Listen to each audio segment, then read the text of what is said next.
আপোনালোকৰ মাজলৈ লৈছোঁ এয়া মাছৰ খাৰ বনাম। এখন সৰু মাছ, এইখিনি কেঁচা আদা, নহৰু, জলকীয়া, ইয়াত মই পিঁয়াজ বহাই দিছোঁ। ৰঙা কৰি ল'ম।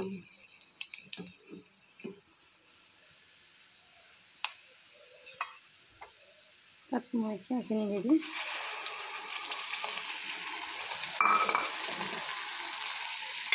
দি দিম এতিয়া নিমখ আৰু এইখিনিকে মই ধুনীয়াকৈ ভাজিলোঁ।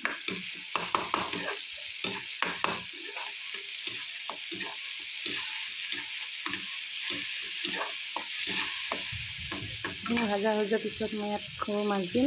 আৰু এয়া হ'ল আমাৰ অসমীয়া মানুহৰ ঘৰত কলা খাৰ। এইখিনি খাৰ আমাৰ অসমীয়া মানুহৰ ঘৰত থাকে।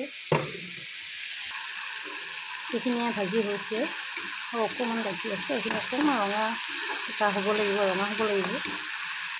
এতিয়া মই ইয়াত দি দিম। এইখিনি হৈ গৈছে ভাজা, মই এতিয়া ইয়াত দি দিম সৰু মাছ। ভালকৈ লৰাম, অকণমান ভাজি ল'ম। এইখিনি ভাজা হৈ গৈছে। এতিয়া মই ইয়াত দি দিম খাৰ।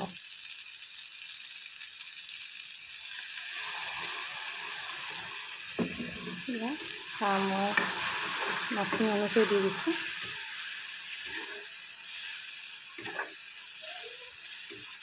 এয়া চাওক কি সুন্দৰ কালাৰ আহিছে খাৰখিনি দিয়াৰ লগে লগে।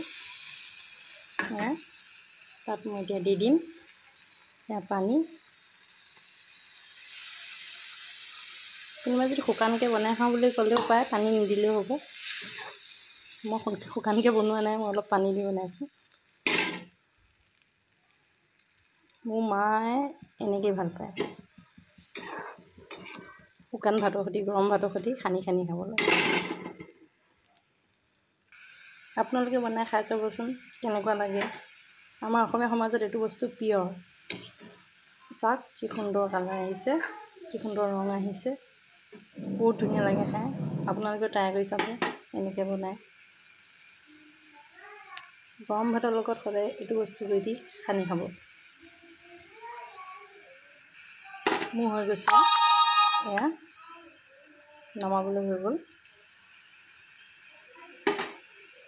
সৰহীয়া মানুহৰ কাৰণে এইটো বস্তু, এইখিনি সৰহ, কিন্তু কম মানুহৰ কাৰণে ইয়াতকৈ পানী অকণ কমাই দিলেও হ'ব।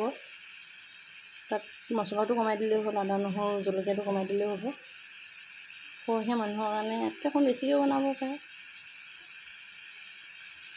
চাওক কি সুন্দৰকৈ উতলি আছে। আপোনালোকে যদি ভাল পায়, লাইক কমেণ্ট শ্বেয়াৰ কৰি দিব। Bye bye.